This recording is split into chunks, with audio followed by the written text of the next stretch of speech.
Hello friends, आप सभी को एक नई वीडियो में स्वागत है। और जैसे कि आप सभी को पता है कि मैं भारतीय इंडियन आर्ट्स और कल्चर के बारे में जो कुछ जानकारी अपने यूट्यूब चैनल के माध्यम से दे रहा हूँ।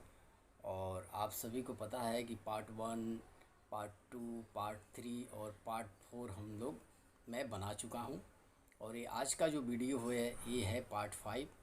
और इसमें मैं इंडियन आर्ट्स एंड कल्चर के जीके क्वेश्चन एंड आंसर मैं आप सभी को बताने वाला हूं। और सरल भाषा में मैं आप सभी को ये जानकारी दूंगा जिससे कि आप सभी को अच्छे समझ में आ जाए।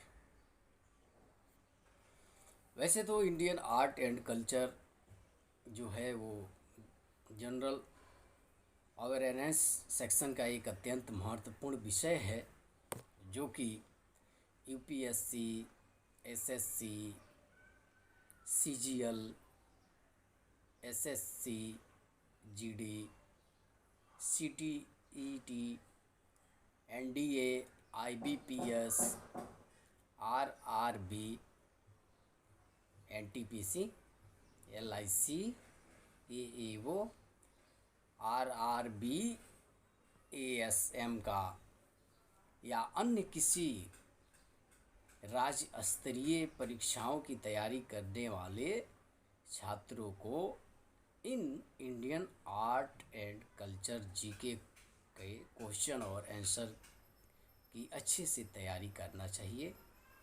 भारतीय कला और संस्कृति से संबंधित लगभग हर परीक्षा में ये क्वेश्चन पूछे जाते हैं। और आप सभी को इन परीक्षाओं में इस क्वेश्चन से अच्छे अंक भी प्राप्त होते हैं, जिससे कि आपको पास होने में बहुत आसानी रहती है। इसलिए इस विषय पे कड़ी तैयारी करना बहुत ज़रूरी है। आप सभी को अगर मेरी आवाज़ कम सुनाई दे रही हो तो आप प्लीज़ ईयरफोन का इस्तेमाल करें, ताकि मैं आप सभी को जो कुछ भी बता रहा हूँ वो सही से समझ में आए। जैसे कि आप सभी को पता है कि भारत एक विशाल देश है। क्षेत्रफल की दृष्टि से यह दुनिया का 7वां सबसे बड़ा और सबसे अधिक आबादी वाला देश है। और अपनी जनसंख्या विविधता के कारण कला और संस्कृति में बहुत समृद्ध देश है। हर क्षेत्र, जाति और धर्म की अपनी अनूठी परंपरा है और संस्कृति है। एक विशाल विविधतापूर्ण और बहुभाषी राष्ट्र होने के कारण इसकी कला और संस्कृति भी एक क्षेत्र में दूसरे क्षेत्र और एक दूसरे समुदाय में भिन्न होती है। भारतीय संस्कृति का जो इतिहास है वो 4500 वर्षों से भी अधिक पुरानी है। भारत में कला की अत्यंत प्राचीन परंपरा रही है। ये सभी बातें आप सभी को जानना बहुत ज़रूरी है। इसकी जो भूमिका है इसके बारे में जो है वो सब कुछ मैं आपको बता रहा हूँ कि भारत में कला की जो परंपरा है वो बहुत ज़्यादा रही है। और इसी वजह से इंडियन आर्ट एंड कल्चर जिस क्षेत्र में सरकारी क्षेत्र में एग्ज़ाम पढ़ते हैं उन सभी एग्ज़ाम में अक्सर ये सवाल पूछे जाते हैं। और इस जानकारी हर एक स्टूडेंट को होना बहुत ज़रूरी है, क्योंकि ये आपके करियर के क्षेत्र में आपको आगे बढ़ाने में इस जानकारी का अहम भूमिका है। इसमें अच्छे नंबर मिलते हैं और इसे जानना आप सभी को बहुत ज़रूरी है। तो इस पार्ट 5 का ये पहला क्वेश्चन है कि सुख और समृद्धि का कृषि संबंधी त्यौहार बैसाखी सिख धर्म की निम्नलिखित किस घटना की याद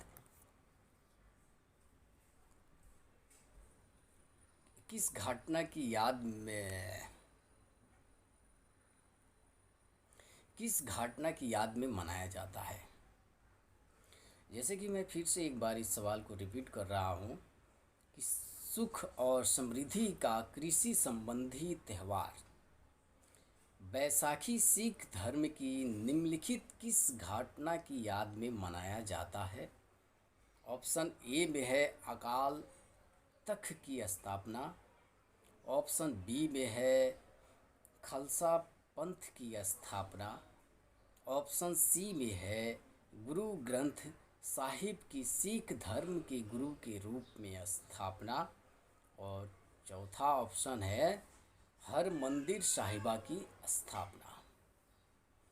तो इनमें से सही आंसर क्या होगा? इन चारों ऑप्शन जो है, इन चारों ऑप्शन में सही आंसर क्या होगा ये मैं अभी आपको बता देता हूँ। इस सवाल का करेक्ट आंसर है ऑप्शन बी, खालसा पंथ की स्थापना। मित्रों, अब मैं सरल और सिंपल भाषा में आपको बताऊं कि कृषि संबंधी जो बैसाखी में सिख धर्म का त्यौहार को मनाया जाता है वो खालसा पंथ की स्थापना की वजह से मनाया जाता है। उसी समय में खालसा पंथ की स्थापना हुई थी और वो सुख और समृद्धि का कृषि संबंधी त्यौहार है और बैसाखी सिख धर्म की त्यौहार है। खालसा पंथ की स्थापना को की याद, उस पल को याद करके, उस पल को नया पल बनाने के लिए और अपने जो फ्यूचर है, जो वहाँ का रीति रिवाज है, उसको वो लोग इस चीज़ को ऐसे करते हैं। अब दूसरा क्वेश्चन है, राउत नाच किस प्रदेश के आदिवासी समुदाय का नृत्य है? आप सभी को क्या पता है कि राउत नाच जो है वो किस प्रदेश के आदिवासी समुदाय का नृत्य है? एक राउत नाच है और वो आदिवासी समुदाय का नाच है। अब इसमें ऑप्शन है, इसमें ऑप्शन ए में है राजस्थान, ऑप्शन बी में है जम्मू कश्मीर, ऑप्शन सी में है असम, ऑप्शन डी में है छत्तीसगढ़। अगर आपको पता है कि राउत नाच किस प्रदेश के आदिवासी समुदाय का नृत्य है तो आप हमें कमेंट करके ज़रूर बताएं, वरना मैं आपको इस सवाल का करेक्ट आंसर बताऊंगा। तो दोस्तों, इस सवाल का करेक्ट आंसर है ऑप्शन डी, छत्तीसगढ़ जो राज्य है।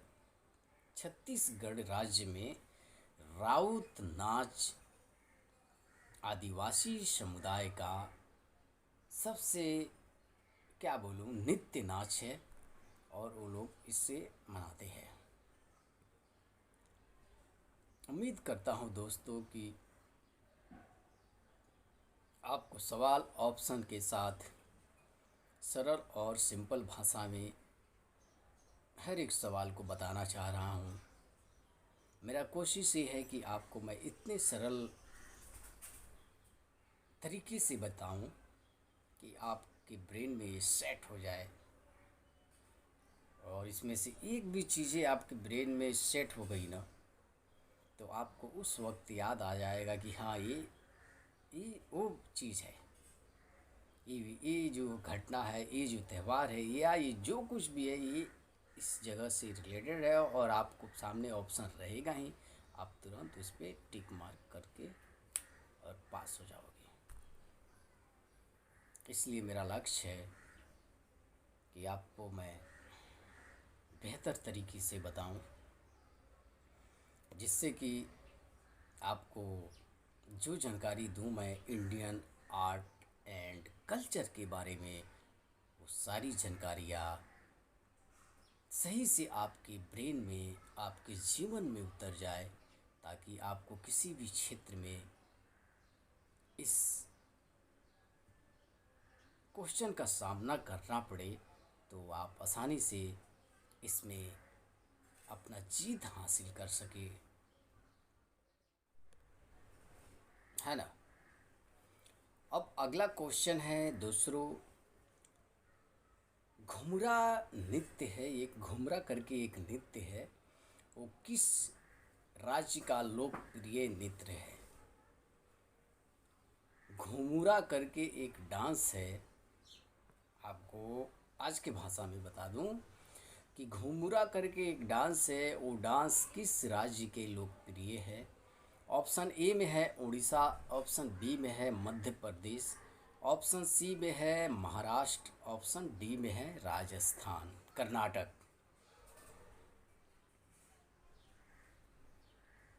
तो क्या आपको पता है कि घुमड़ा जो डांस है वो किस राज्य का लोकप्रिय नृत्य है? तो इस सवाल का करेक्ट आंसर है दोस्तों ऑप्शन ए, उड़ीसा। उड़ीसा में जो घुमुरा नाच है, डांस है, घुमुरा नृत्य है, वो सबसे लोकप्रिय नृत्य है। और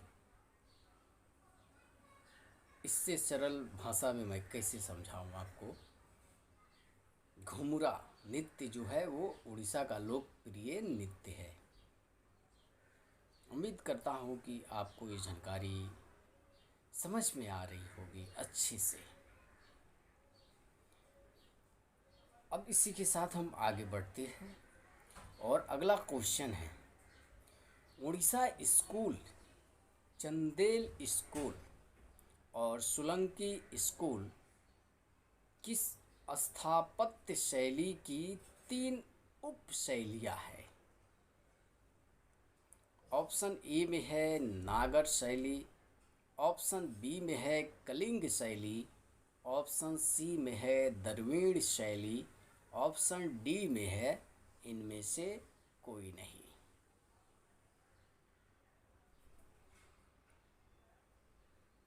तो इस सवाल का करेक्ट आंसर है ऑप्शन ए, नागर शैली।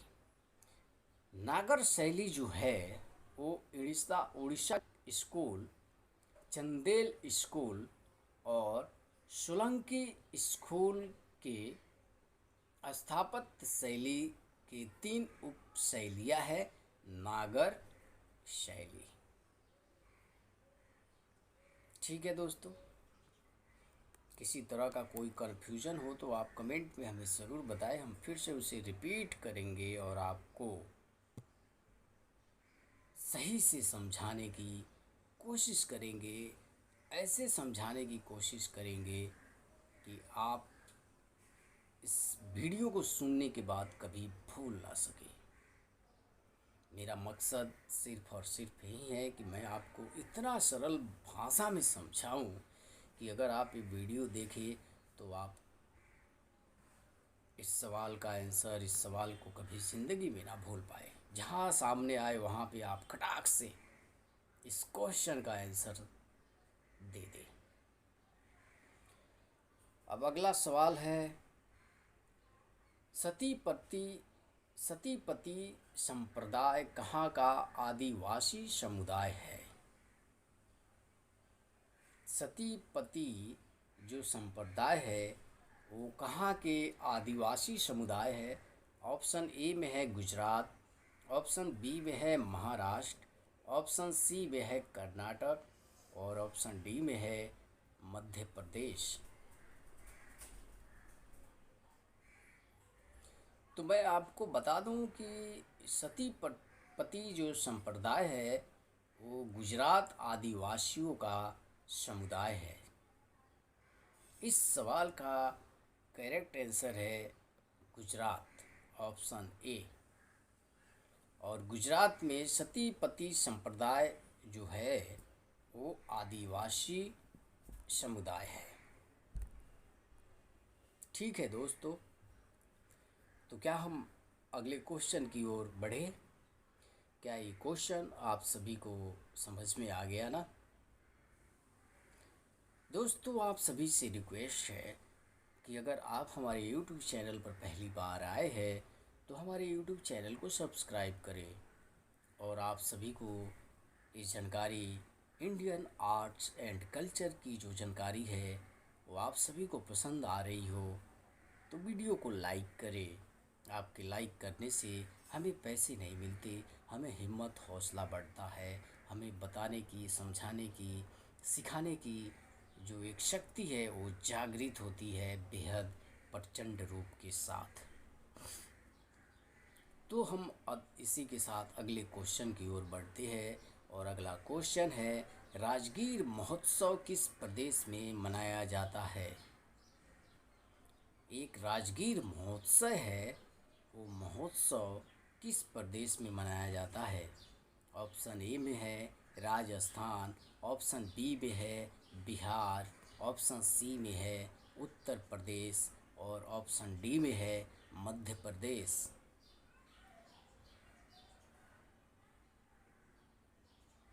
तो मैं आपको बता दूं कि राजगीर महोत्सव जो है वो राजस्थान में मनाया जाता है। वहाँ पे राजस्थान में हर साल राजगीर महोत्सव मनाया जाता है और वो उस प्रदेश का वो बहुत ही बड़ा महोत्सव है। तो आप सभी को समझ में आ गया होगा कि राजगीर महोत्सव कहाँ पे मनाया जाता है।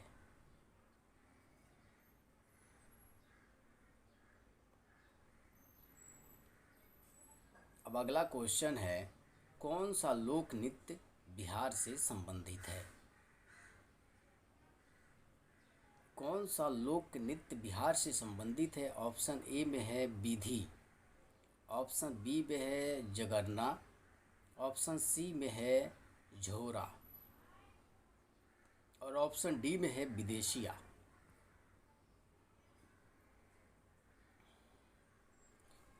तो इस सवाल का करेक्ट आंसर है ऑप्शन डी। विदेशिया नृत्य जो है वो बिहार से संबंधित है।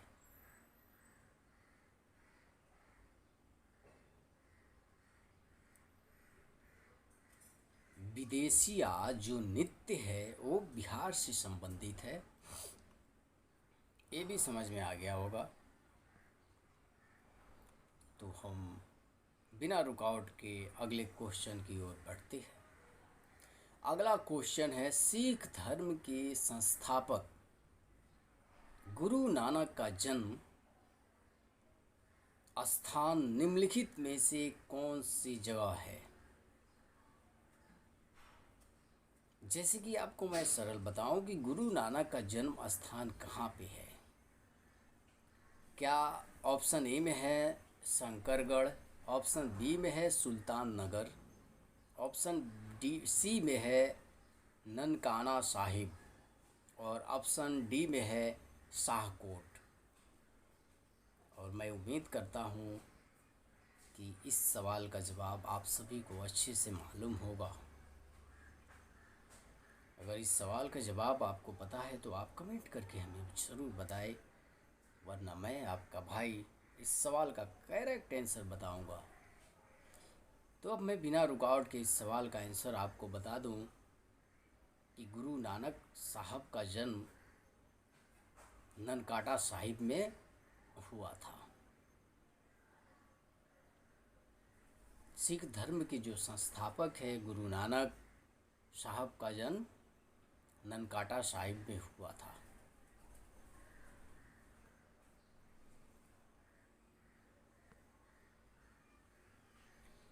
अब दोस्तों इस वीडियो का ये आखिरी सवाल होगा और इस आखिरी सवाल में हम एक और क्वेश्चन को कवर करेंगे और कोशिश करेंगे कि आपको इस वीडियो का video Indian arts and culture के 5 पार्ट का ये आखिरी सवाल है। और ये सवाल है, शक संवत का पहला महीना कौन सा है? शक संवत का पहला महीना कौन सा है? ऑप्शन ए में है बैसाख, ऑप्शन बी में है चैत, ऑप्शन सी में है फाल्गुना, ऑप्शन डी में है पोषण, ऑप्शन डी में है पौष। क्या आपको पता है कि शक सावंत का पहला महीना कौन सा है? इनमें से, इन चारों माहों में से कौन सा माह है जो शक सावंत का पहला माह है? तो दोस्तों, इस क्वेश्चन का करेक्ट आंसर है ऑप्शन बी, चैत्र। चैत्र जो है, जैसे कि बैसाख, चैत, आषाढ़, श्रावण, भादो, कुआर, कार्तिक, ये सब कहा जाता है, ये सब होता है। और उनमें से चैत जो है वो शक सावंत का पहला महीना है। सो दोस्तों, आज मैंने इंडियन आर्ट्स एंड कल्चर के बहुत सारे क्वेश्चंस आप सभी को अपने वीडियो के माध्यम से, यूट्यूब के माध्यम से बताया हूँ, जो कि आपकी तैयारियाँ में बहुत मददगार होगा। और ये सब क्वेश्चन, जैसे कि आप सभी को पता है कि ये सभी क्वेश्चन हर एक सरकारी परीक्षा में पूछी जाती है। ये क्वेश्चन आते हैं। और धार्मिक आंदोलन, भारतीय दर्शन के स्कूल, वास्तुकला, भाषाएं, साहित्य, लोकगीत और लोक नृत्य आदि, ये सब कुछ इसमें सम्मिलित है। और परीक्षाओं में अच्छे अंक से पास होने के लिए आपको इस विषय पर कड़ी मेहनत की तैयारी करनी पड़ती है। और इसमें अच्छे मार्क्स मिलते हैं। यूपीएससी, एसएससी, है ना, आईबीपीएस, एनडीए, एनटीपीसी, ये सभी जगहों पे आर्ट एंड कल्चर के जनरल नॉलेज के क्वेश्चन आपके सामने आना ही आना है। नहीं का तो सवाल ही नहीं है मित्रों। तो दोस्तों, अब मैं ये जाते जाते ये पूछना चाहूँगा कि आज मैंने आप सभी को जो जानकारी दिया है, वो जानकारी आप सभी को कैसी लगी? कमेंट में हमें ज़रूर बताइएगा। और इसी तरह का जानकारी पाने के लिए आप हमारी चैनल को सब्सक्राइब करना मत भूलिएगा। आप सभी को वीडियो पसंद आया हो तो वीडियो को लाइक कर दीजिए, क्योंकि हमने पूरी अपनी शिद्दत से, तन मन धन से इस वीडियो को क्रिएट किया है। और बहुत ही सरल और आसान भाषा में आपको समझाने की कोशिश भी किया है, जो कि आपके लिए बेहतर हो और हमें भी अच्छा लगे। सो दोस्तों, अब इस वीडियो को हम यहीं पे समाप्त करते हैं और अगली वीडियो की तैयारी करते हैं। इतना देर आप हमारे वीडियो पे बने रहे, इसके लिए बहुत बहुत धन्यवाद। आप अपना ख्याल रखिएगा और अपने जीवन को बेहतर बनाने के लिए संघर्ष करते रहिएगा। थैंक यू दोस्तों।